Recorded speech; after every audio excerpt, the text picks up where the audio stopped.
बडग्राम में नायब कासिद और स्वीपर की सिलेक्शन का एक अनोखा तरीका सामने आया है। कोहिस्तान के डिस्ट्रिक्ट पुलिस ऑफिस में नायब कासिद और स्वीपर की पोस्टों पर इंटरव्यू की कॉल दी गई थी, लेकिन इंटरव्यू की बजाय कुरानदाजी के जरिए ये सिलेक्शन किए जाने लगी है। बडग्राम में नायब कासिद और स्वीपर की पोस्ट से उसकी सिलेक्शन का एक अनोखा तरीका सामने आया है। कोहिस्तान का डिस्ट्रिक्ट पुलिस ऑफिस है, जहां पर नायब कासिद और स्वीपर की पोस्टों पर इंटरव्यू की कॉल दी गई, लेकिन इंटरव्यू की बजाय कुरानदाजी के जरिए सिलेक्ट किया जाने लगा। शराज अहमद शराजी हमारे साथ मौजूद हैं।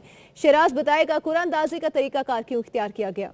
जी बिल्कुल, जीतो पाकिस्तान शो की एक झलक कोहिस्तान में भी दिखाई दी। लोअर कोहिस्तान के डिस्ट्रिक्ट पुलिस ऑफिस में नायब कासिद और स्वीपर की पोस्टों पर इंटरव्यू की कॉल दी गई थी, जिस पर district police officer lower Kohistan Mohammad Suleman ने इंटरव्यू को छोड़कर तमाम उम्मीदवारों की रजामंदी से सबके सामने कुरानदाजी की, जिसमें दो लोगों की किस्मत खूब निकली और इस पोस्ट के लिए अहल साबित हुए, जिनका डीपीओ ने ऑर्डर जारी कर दिया।